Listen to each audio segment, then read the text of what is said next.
So this video is going to cover 3 models of intergroup relations.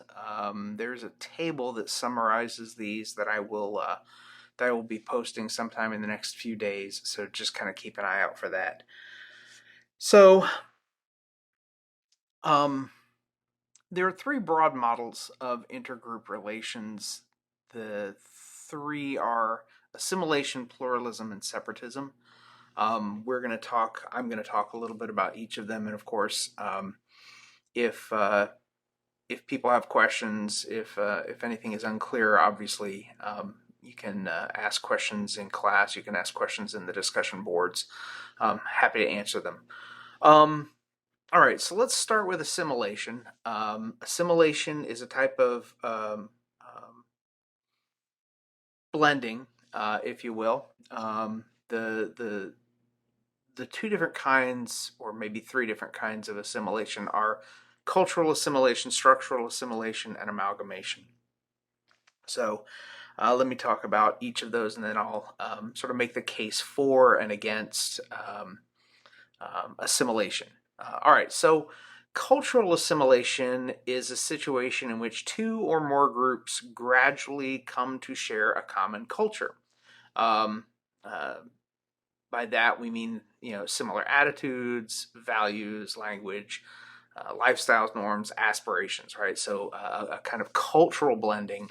2 different groups or 2 or more different groups over time come to share the same broad set of cultural goals and characteristics.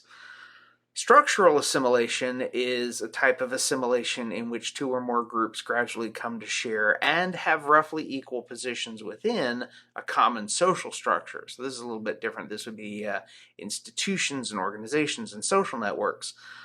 So coming to share those as peers, as groups that have roughly equal position within that would be an example, or that would be a definition, I should say, of structural assimilation. Amalgamation is probably the most complete form of assimilation. Amalgamation is a situation in which 2 racial or ethnic groups essentially become one through marriage and reproduction, right? So 2 groups start to intermarry, they start to have children.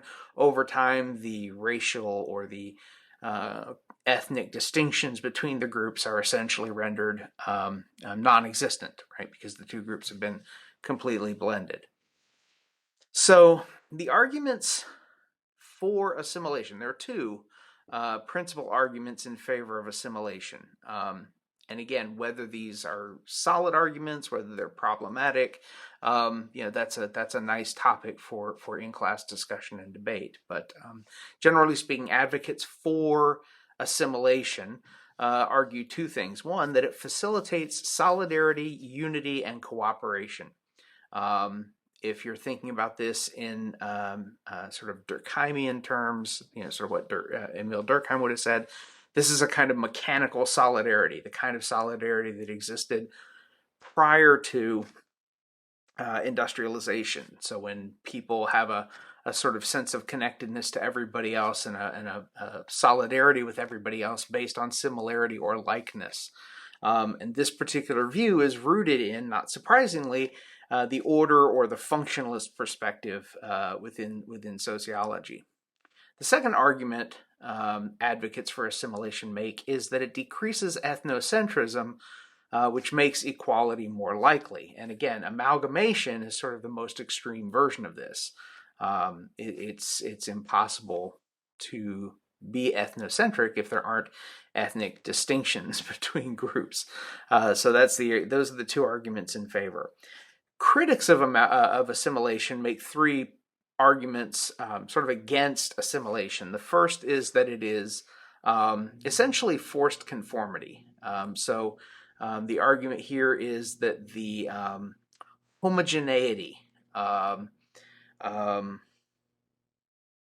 homogeneity that results from assimilation is kind of antithetical to the idea of individual choice and freedom, and as such is kind of at odds with a deeply held American cultural value of freedom, or the individualistic sort of strain that exists in American culture. The second argument against assimilation is that homogeneity kind of constrains adaptability. And we talked about this previously when we talked about monocultures. And the risk of monocultures is essentially that if something is a threat to the culture, the lack of variability within the culture means that the threat is much more likely to have broad and lasting damage. So homogeneity is kind of an impediment against a kind of adaptability or flexibility that would be useful for surviving, say, rapidly shifting social or political or economic conditions.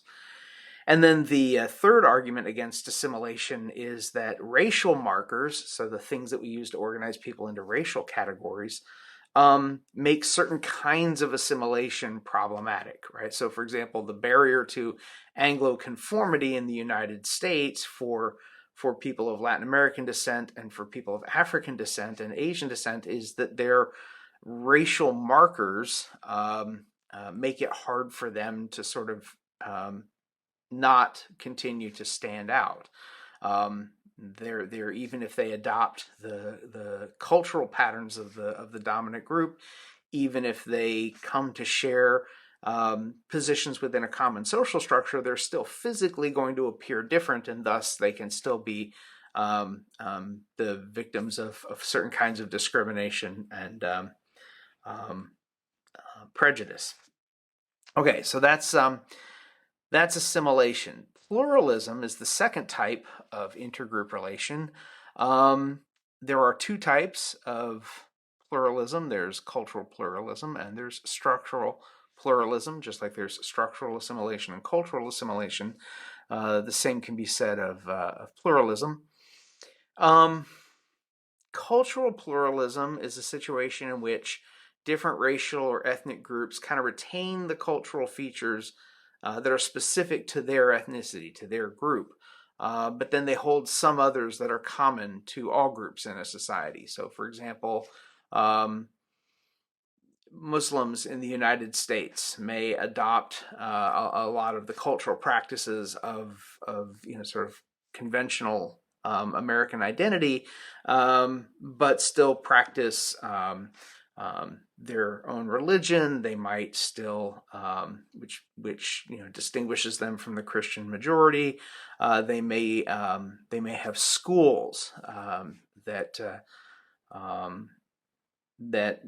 are organized by religious communities or religious organizations.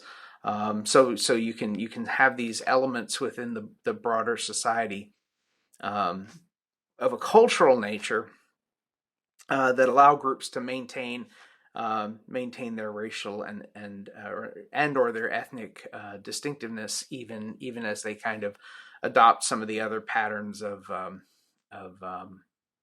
the broader culture, of the broader society. Structural pluralism is a situation in which you've got two or more groups operating within a common structure, but only up to a point.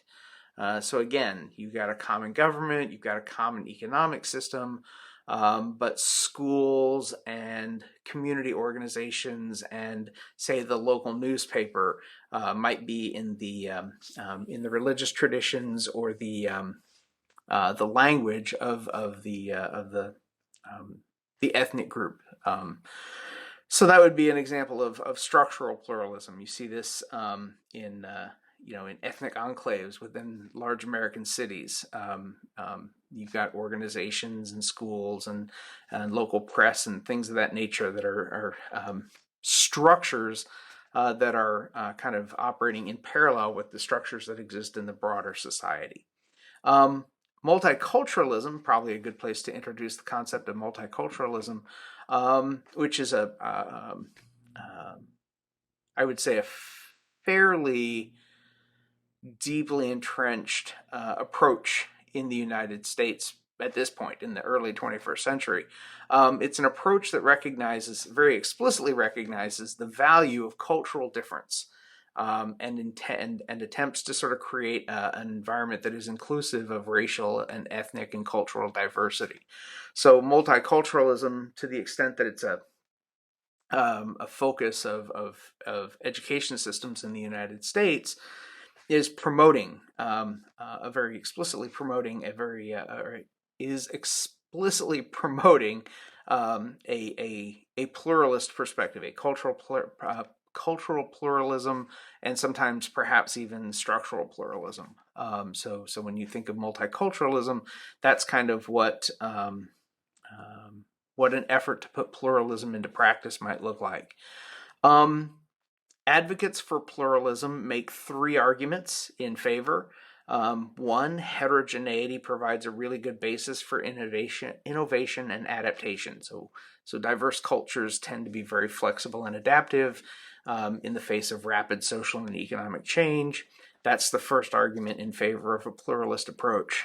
The second is that racial and ethnic identity can be the basis for self-awareness, or even sometimes class awareness for oppressed groups. We're going to see this a little bit later when we talk about the Chicano movement and its connections to labor organizing in California. In other words, this particular argument suggests that identity can become a source of political power. The third is that diversity has inherent value. It's something that's worth being in and of itself. The argument is we don't need to justify pluralism because diversity is its own justification. I will point out that pluralism has really, really broad and increasing support in the United States. Not that it ever fails to get some pushback from certain places in the U.S., but generally speaking, because of multicultural education, younger generations are increasingly in support of a multicultural or a pluralistic approach to society and social organization. The arguments against pluralism, when critics make arguments against pluralism, it basically boils down to one or more of three arguments. The first is that pluralism can create divisions based on difference or different experiences. So not all racial and ethnic groups in the United States have had the same experience, and focusing on a strategy that allows groups to continue to sort of point out the way in which they may have been discriminated against or treated differently in the past potentially gets in the way of creating social solidarity.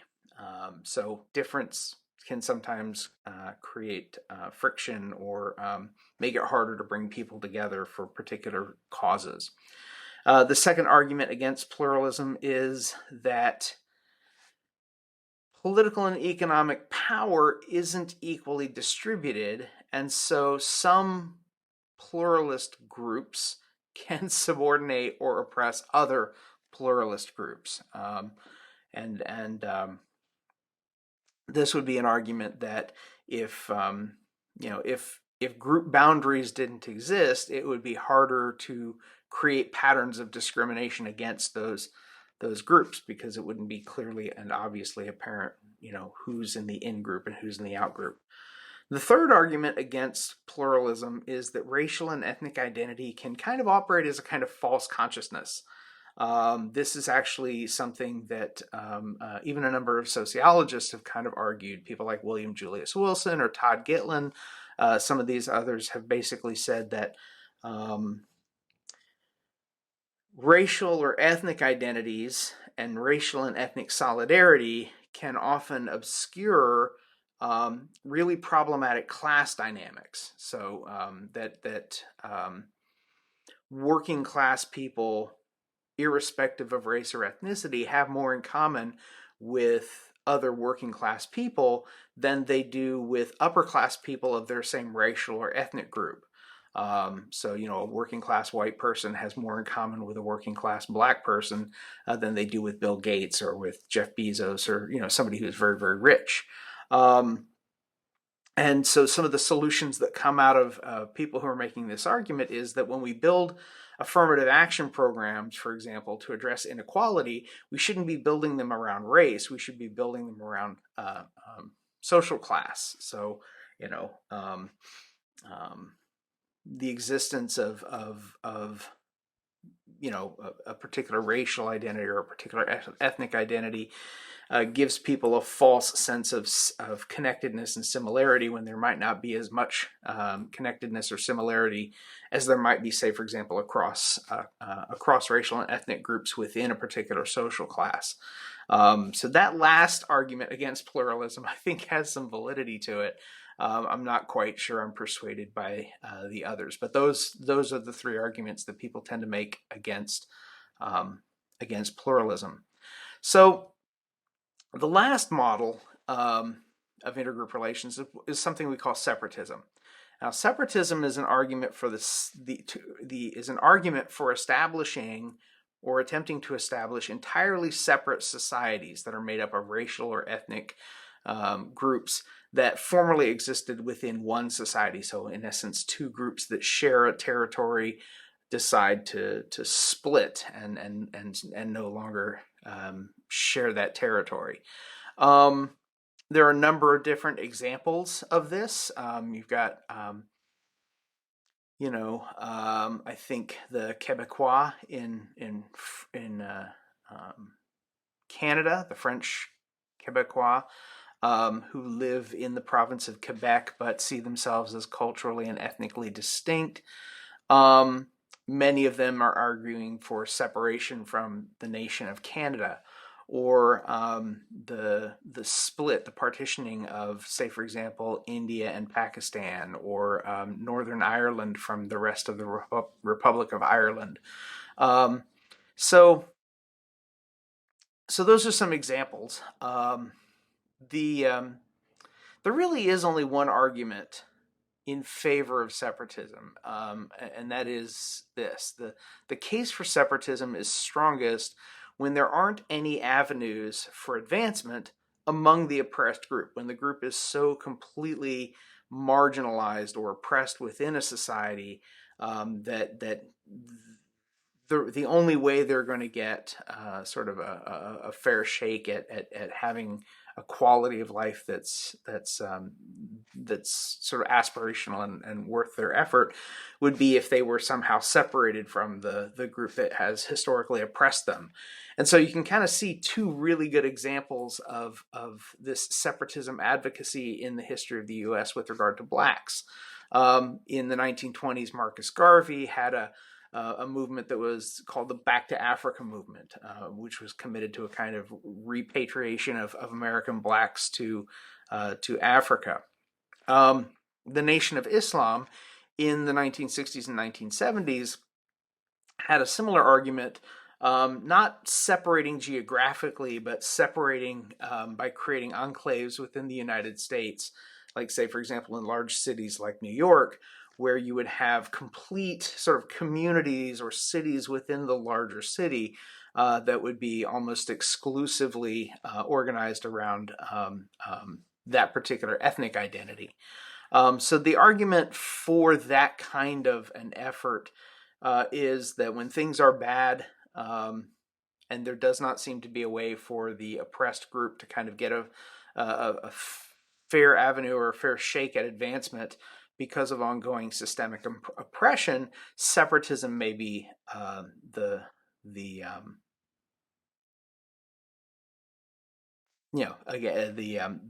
only route that's worth taking. The two principal arguments against it are, first, it rarely works. Right? So when a group wants to separate from another group, it's difficult to sort of pull that off, right? That you see the ongoing tensions in places like India and Pakistan, like Northern Ireland, like the West Bank, and Gaza, and it's because it's really hard to get groups to sort of let go of land that they feel they own or that they have an interest in maintaining control of. So that's the first thing. The second is kind of related. It rarely works, especially if the groups are sharing geographic space, right? So again, the Quebecois are having a difficult time in establishing a kind of ethnic separation for themselves because the number of people in Quebec who want to actually create a separate nation state there aren't enough of them, right? And so they're trying to kind of have a separate society while still remaining embedded geographically within the boundaries of Canada. So that would be the argument, or the second. Maybe it's not even two separate arguments, but two variations on the same argument against separatism, is that it's very, very difficult to make it work for a variety of reasons. Okay, so that again, this is just an overview. We're going to look at sort of how intergroup relations have kind of played out in the United States, which groups have tried which strategies, what have been the obstacles and barriers to things like assimilation or pluralism, and we'll dig into all of those things in subsequent lectures. So I will say until then, have a good one.